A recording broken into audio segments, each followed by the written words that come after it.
ladies and gentlemen. Well, electric vehicles are the flavor of the season, not only the season, these present times, and here we are with one more electric vehicle. This one is a concept, of course. Say hello to the Tata Curvv. Now this is the concept vehicle for an electric coupe SUV, and of course you can look at it. It's a very striking design. It's got a very sharp appeal.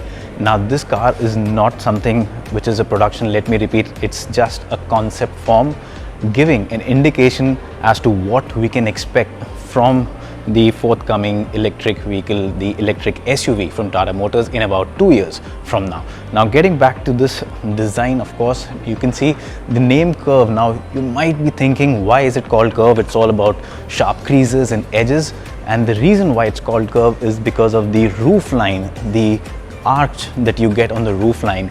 That is a very important element of the overall exterior design, and that's why this car gets the name Curvv. Now if you look at the front end, it's a very sharp front end, and typically, as you would expect in any electric vehicle, it does not have any open spaces or a grille because it doesn't need that, and you have this constant LED lighting that runs from one end to the other, and that sort of accentuates the width of the car, giving it very dynamic proportions which you would want in an SUV. Even these elements, like you look at this lower part of the bumper, now the designers tell us that this has been designed in a way wherein it will let air flow through and cool the brakes.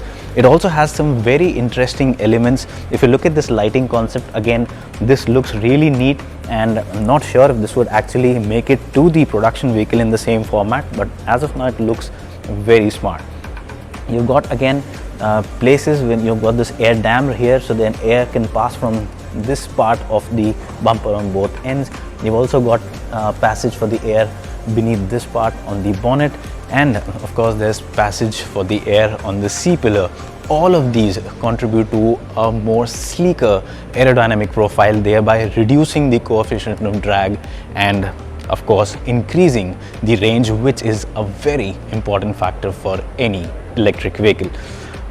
Once we move further back to the side, you can see these large alloy wheels, and these give the side a very dynamic and a very SUV-ish proportion. So these really look nice, and of course, like we spoke about the entire design, the roof line, it's got this very nice arch, and that's the name, that's the reason why it's called the Curvv. Now this coupe roof line that you see here, this is something very unique for any made in India SUV, and this will carry forward to the production vehicle as well, and this overall gives the vehicle a very sporty and a striking design. Now of course, when we talk about the rear again is a very sharp section, just like the front. Here also you've got the lighting elements that run from one end to the other. These again accentuate the width of the vehicle, and the rear itself, because of the coupe roof line, looks very dynamic and gives the car a sporty profile.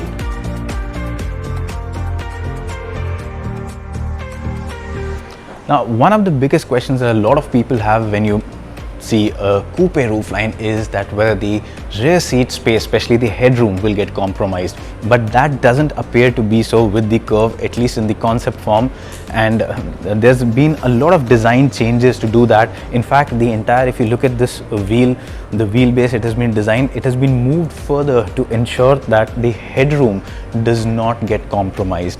Now when you look inside the cabin here, right now it's a 4-seat layout, but this is for the concept.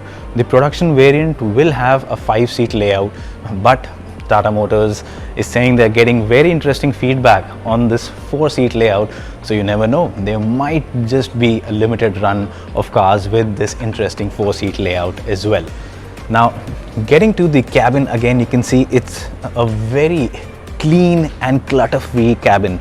It's got very minimal controls, so everything is very clean. There's a lot of space. The floor is flat because of course it's an EV, so there's no transmission tunnel required, and the most interesting bits are these screens. Now when this car makes its way into production, these screens will be interchangeable, or you can opt for different screens. So when you end up buying this car, you can opt for different sizes of the screen, or maybe even 2 years down the line, You might want a bigger screen, and you can change the screen, you can swap it for a larger screen. So that will ensure that your car stays updated in terms of infotainment trends. It's not going to get old, and that's the reason why the designers have not integrated the screen into the console, because that gives you the flexibility of changing the screens as and when there's an upgrade available. The steering wheel, again, it has this very nice flat bottom design, and it will have this glowing logo even in the production variant. There will not be any physical buttons inside the cabin, which is a very interesting thing. All the controls will be offered in the form of these touch buttons, the feather touch controls, and the ones on the steering will be the only ones that will be in sort of a physical button and will give you some form of haptic feedback. There's also this massive sunroof.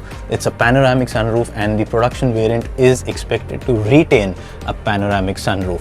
So, and also, if you're wondering, the interior looks very dark and grayish, well, that's only because it's a concept. When this car makes its way into production, you will see the color schemes and a lot of other elements changing, which should add a little more character, a little bit more emotion, and a little bit more airiness to this very good looking and clean cabin. Now, one element that might have caught your attention are these ORVMs. Well, these are based on the concept that these will have cameras and will again give you the display on one of the screens, but this is not expected to make its way into production. The production model will have the regular ORVMs. Of course, there could be some changes in terms of design, and that brings us to the powertrain part. Now, the Curvv, or whatever its name is when it goes into production, is expected to have a range between 400 to 500 kilometers on a single charge, and that should suffice for almost any kind of usage you might have. In fact, even a regular petrol SUV these days has a range of about 450 to 500 kilometers on a full tank, so this should take care of any range anxiety problems you have. As into when this goes into production, Tata Motors says it's about 2 years from now, could be a bit earlier as well. And when that happens, it will be interesting to see how much of this design gets carried forward into the production model. The track record of Tata Motors has been very good. We have seen with the Harrier, with the Punch, a lot of the design elements from the concept car get transferred to the production version, and by the looks of this, most of the elements on this car in terms of exterior design look production worthy. So it should be an interesting car to look forward to, and of course it's the right time for electric vehicles. It's an interesting phase, so stay tuned to our channel and we'll keep bringing you more updates on this vehicle and a lot more from the world of wheels.